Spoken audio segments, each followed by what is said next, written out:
창세기 39장. 요셉이 이집트로 끌려가자 이집트 사람 보디발이 요셉을 샀다.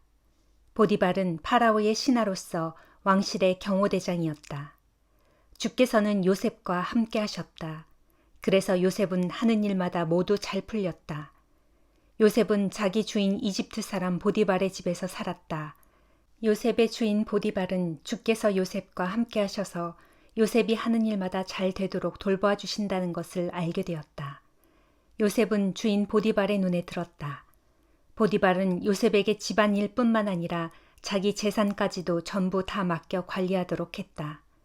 요셉이 보디발의 집과 재산을 모두 관리하게 된 뒤부터 주께서 요셉을 위해 그 이집트 사람 보디발의 집에도 복을 내려주셨다. 집 안에 있는 것이든 들에 있는 것이든 보디발이 가진 모든 것 위에 주의 복이 임했다. 요셉의 주인 보디발은 자신의 모든 것을 요셉에게 맡겼다. 그는 자신이 먹는 음식을 제외하고는 아무것도 간섭하지 않았다. 요셉은 체격이 건장하고 잘생긴 미남 청년이었다. 그 후로 어느 날 보디발의 아내가 요셉에게 자꾸 눈길을 주더니 자기 침실로 가자고 요셉을 유혹했다. 요셉은 거절하면서 주인의 아내에게 말했다. 주인님은 집안일을 모두 제게 맡겨 관리하게 하셨습니다. 그분은 모든 것을 제 손에 맡기셨습니다. 이 집안에서는 저보다 높은 사람이 없습니다. 그래서 모든 것을 제 마음대로 할 수 있지만 오직 주인 마님만은 제 마음대로 할 수 없습니다. 마님은 주인님의 아내이기 때문입니다. 제가 어찌 이런 나쁜 일을 저질러 하나님께 죄를 지을 수 있겠습니까? 그럼에도 보디발의 아내는 날마다 요셉을 유혹했다. 그러나 요셉은 그녀의 말을 들어주지 않았고 그녀와 단둘이 있는 자리까지도 피했다. 어느 날 요셉이 이를 보려고 보디발의 집 안으로 들어가게 되었다. 마침 집 안에는 하인들이 아무도 없었다. 보디발의 아내는 요셉의 옷자락을 붙들고 함께 자기 침실로 가자고 매달렸다. 요셉은 뿌리치고 바깥으로 뛰쳐나갔다. 하지만 보디발의 아내가 옷자락을 놓지 않는 바람에 요셉의 옷이 벗겨져서 그 옷이 그 여자의 손에 그대로 남게 되었다. 이렇게 요셉이 자기 옷을 보디발의 아내 손에 놓아둔 채 도망치자 보디발의 아내는 하인들을 불러 말했다. 이것 좀 봐라. 주인이 우리 집에 데려다 놓은 저 히브리 녀석이 우리를 웃음거리로 만드는구나. 저 녀석이 내 방으로 뛰어들어와서는 나를 덮치려고 하길래 내가 큰 소리로 비명을 질러댔더니 그 녀석이 놀라서 자기 옷을 벗어둔 채 달아났다. 보디발의 아내는 남편이 집으로 돌아올 때까지 요셉의 겉옷을 가지고 있었다. 남편 보디발이 집으로 돌아오자 그녀는 하인들에게 했던 말을 그대로 되풀이했다. 당신이 우리 집에 데려다 놓은 그 히브리 녀석이 내 방으로 들어와 나를 덮치려고 했어요. 내가 큰 소리로 비명을 질러댔더니 그 녀석이 이렇게 옷을 벗어놓은 채로 도망쳤어요. 보디발은 자기 종이 그런 짓을 했다는 아내의 말을 듣고 크게 화를 냈다. 요셉의 주인은 요셉을 잡아들여 감옥에 가두었다.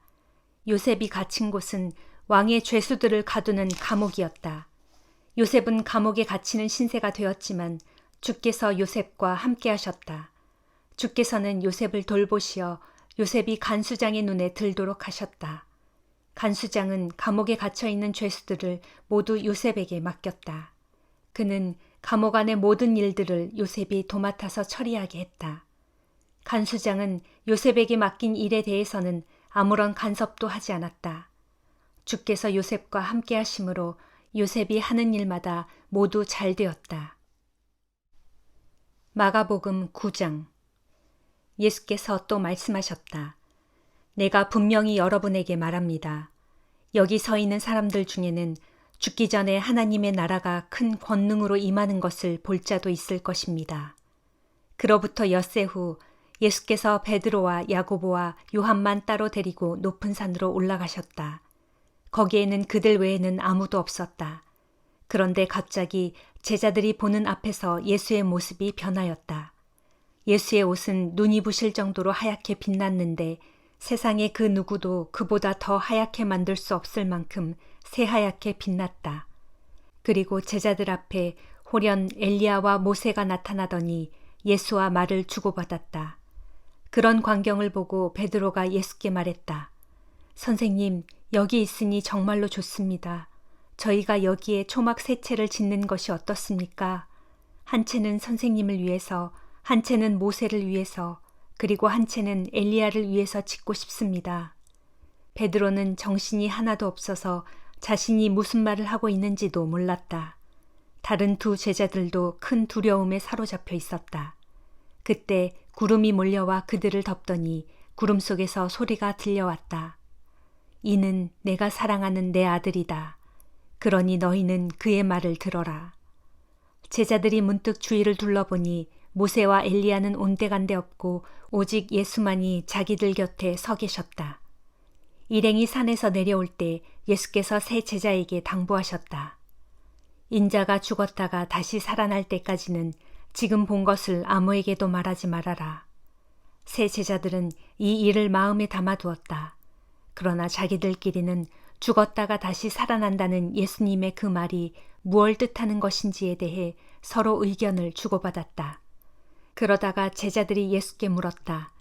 선생님, 율법 교사들은 어찌하여 엘리야가 먼저 와야 한다고 말합니까? 예수께서 대답하셨다. 확실히 엘리야가 먼저 와서 모든 것을 회복시킨다. 그런데 성경에는 또 인자가 많은 고난을 당하며 멸시를 받을 것이라고 기록되어 있는데 그건 어찌 된 일이냐? 그러므로 내가 너희에게 말한다. 엘리야는 이미 왔다. 그렇지만 그를 두고 성경이 기록된 대로 사람들은 그를 자기들 마음대로 함부로 대했다. 예수 일행이 산 아래로 내려와 보니 거기에 남아 있었던 다른 제자들이 군중들의 에워싸인 채 율법 교사들과 논쟁을 하고 있었다. 사람들이 예수를 보자마자 모두들 몹시 놀라 달려와 인사를 했다. 예수께서 그들에게 물으셨다. 무엇을 두고 이렇게 논쟁을 하고 있었습니까? 무리 가운데 한 사람이 나서서 예수께 대답했다. 선생님, 제가 선생님께 보이려고 제 아들을 데려왔습니다. 그 아이는 귀신 들려 말을 못합니다. 게다가 발작이 일어나면 땅바닥에 넘어져 뒹굽니다.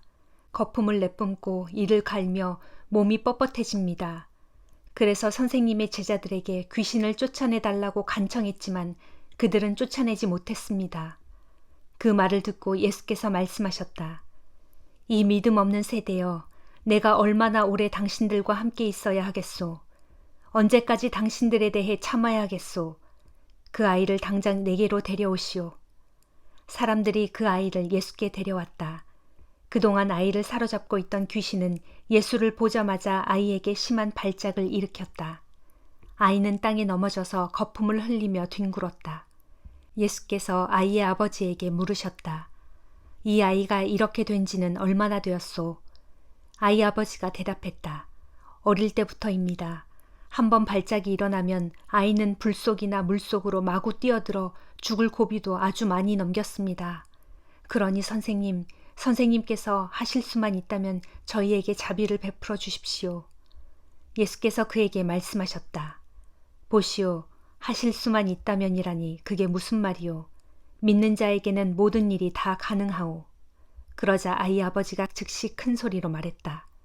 제가 믿습니다. 믿음이 부족한 저를 도와주십시오.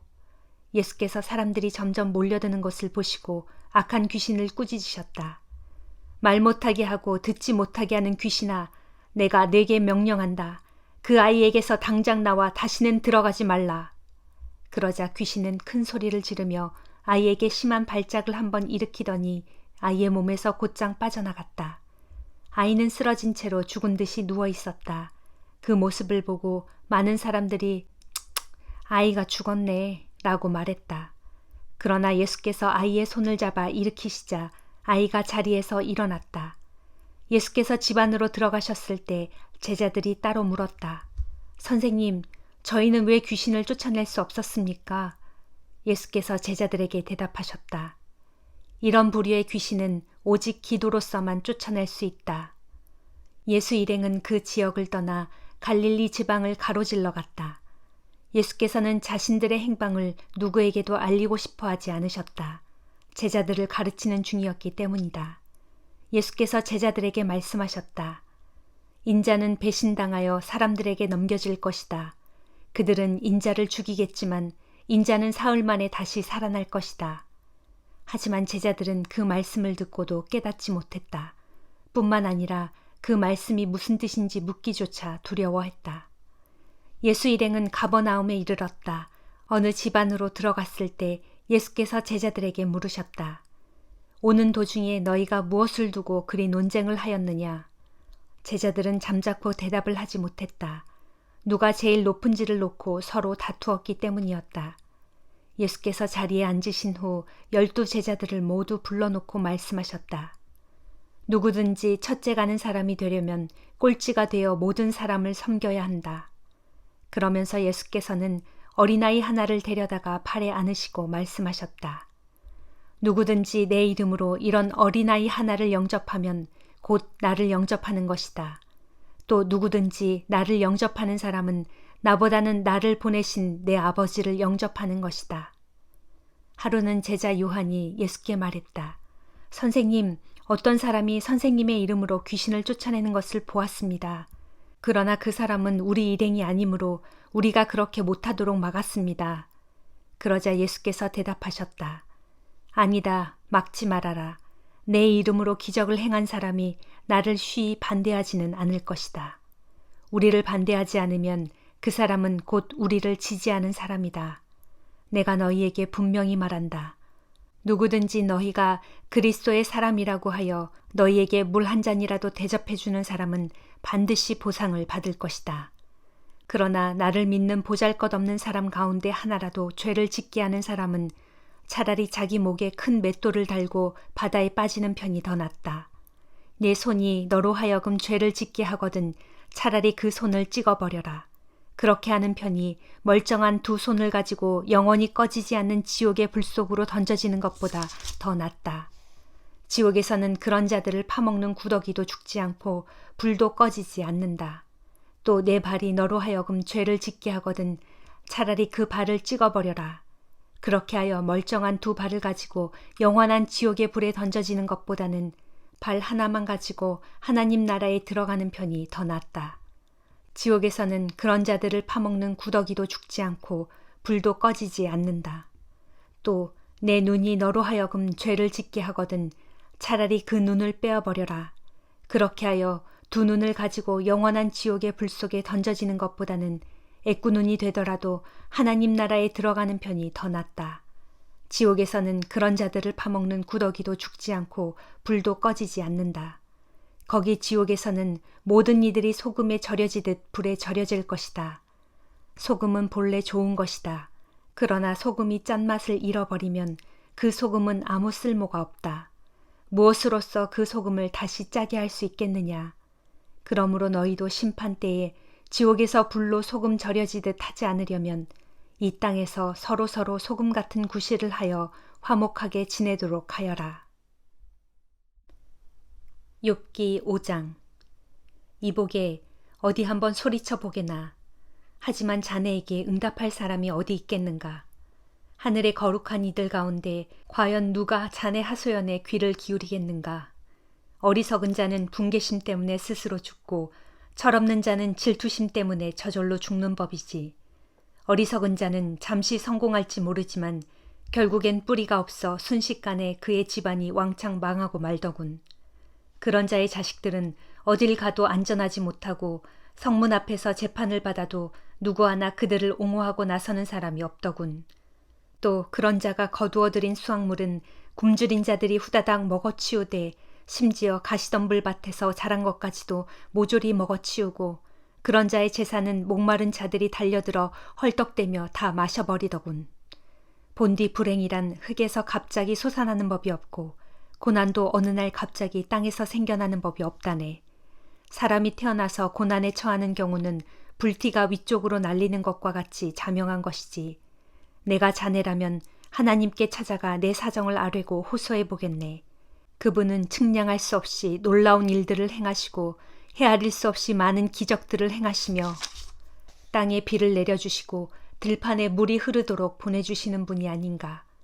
낮은 자들을 높이시고 슬퍼하는 자들을 기쁘게 하시며 교활한 자들의 음모를 뒤엎으시어 그들로 아무것도 이루지 못하게 하시며 슬기롭다고 자랑하는 자들을 제 꾀에 빠뜨리시고 교활한 자들이 머리 짜내며 궁리에는 공교한 계획조차 순식간에 뒤틀리게 하시어 단번에 끝장내버리시는 분이 아닌가. 그러면 저들은 대낮에도 어둠을 만난 듯 허둥대고 한낮에도 한밤중처럼 더듬거리더군. 그러나 하나님께서는 의지할 데 없는 가련한 사람들에게는 따뜻한 구원의 손길을 베푸셔서 그들을 힘센 자들의 폭력적인 말과 소나귀에서 구해주신다네. 그렇기에 공궁한 자들이 소망을 가질 수 있고 불의한 자들이 스스로 자기 입을 다무는 것이 아니겠나. 이보게 하나님께 징계를 받아서 올바로 선다는 것은 참으로 복된 일이라 할 수 있네. 그러니 전능하신 분의 처벌을 원망하거나 거부하지 말게. 하나님께서는 상처를 주시기도 하지만 상처를 싸매어 주시기도 하는 분이 아닌가. 우리를 상하게 하시기도 하지만 또한 손수 치료해 주시기도 하는 분이 아닌가.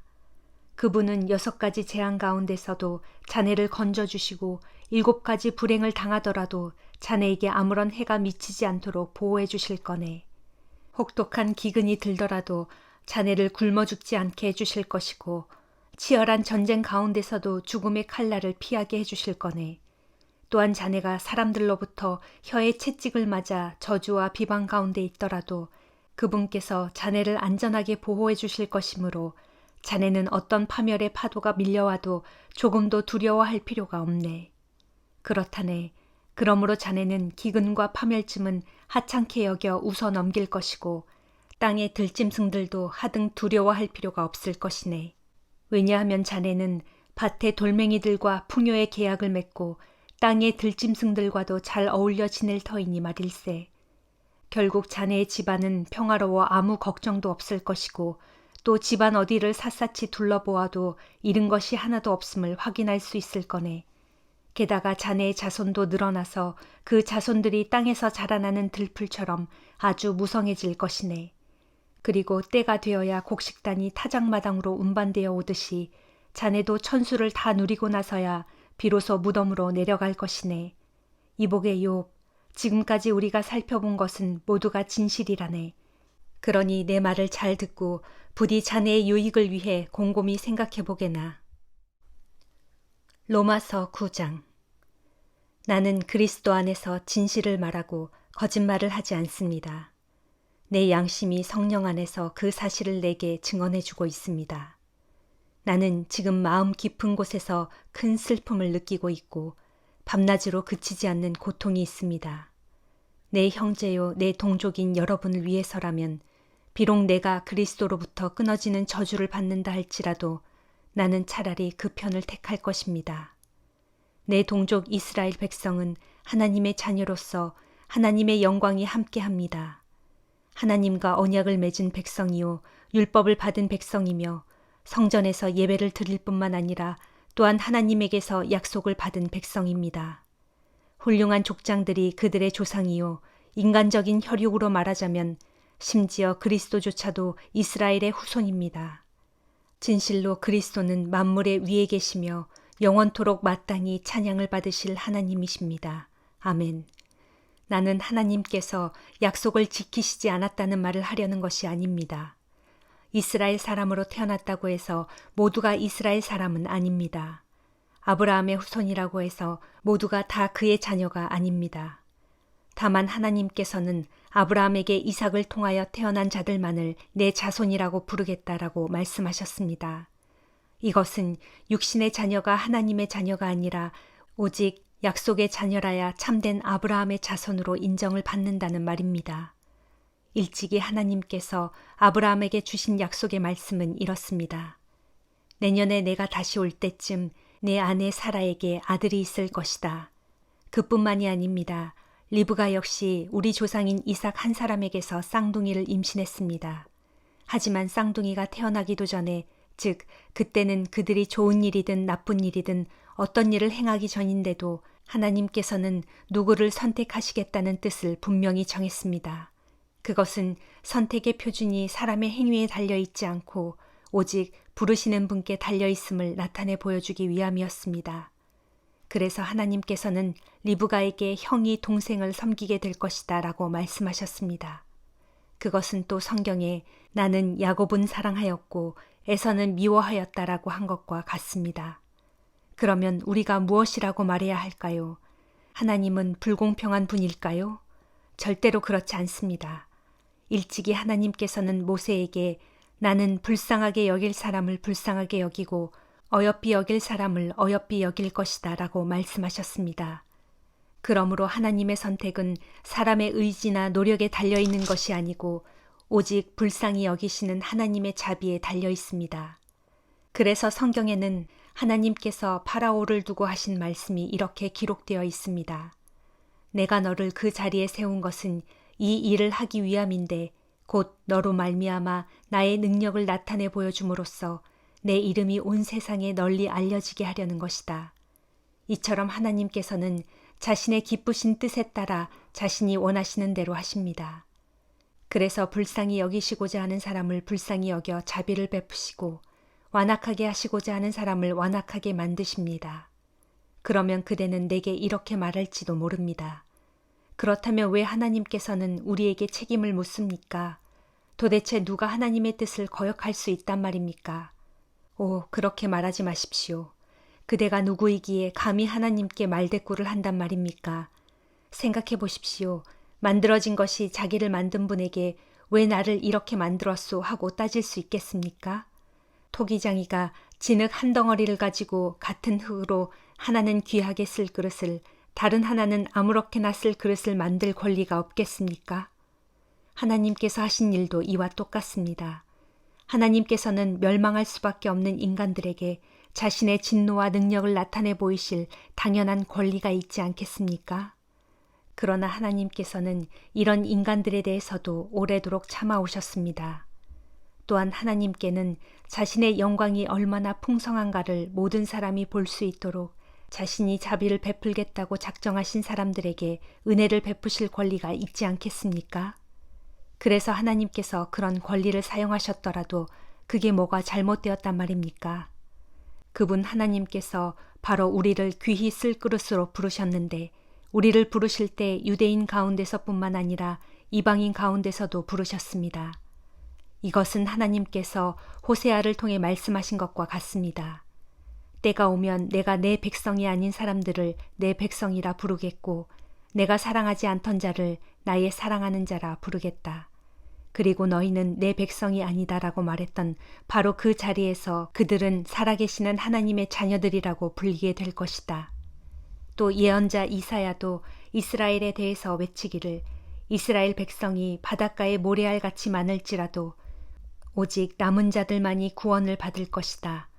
주님께서는 자신이 선포하신 것을 땅 위에서 신속하고 온전하게 이루실 것이다 라고 하였습니다. 그것은 또한 예언자 이사야가 그보다 앞서 이렇게 말한 것과 같습니다. 전능하신 만군의 주께서 우리에게 씨를 남겨두지 않으셨더라면 우리가 소돔과 같이 또한 고모라와 같이 모조리 멸망하고 말았을 것이다. 그렇다면 우리가 무슨 말을 해야 하겠습니까? 하나님을 찾지 않던 이방인들은 믿음으로 의롭다는 인정을 받았습니다. 하지만 율법을 지키려고 애쓰던 이스라엘은 하나님께 의롭다는 인정을 받지 못하였습니다. 왜 그렇습니까? 이스라엘은 믿음에 의해 의롭게 되려고 한 것이 아니라 행위에 의해 의롭게 되려고 헛되이 애썼기 때문입니다. 이처럼 그들은 걸림돌에 걸려 스스로 넘어진 것입니다. 이런 사실은 성경에 기록되기를 보라, 내가 시온에 사람들을 걸려 넘어지게 하는 돌을 놓겠고 사람들이 부딪힐 수 있는 바위를 놓겠다. 그러나 누구든지 그분 메시아를 믿는 자는 결코 수치를 당하지 않을 것이다 라고 한 것과 같습니다. 아멘.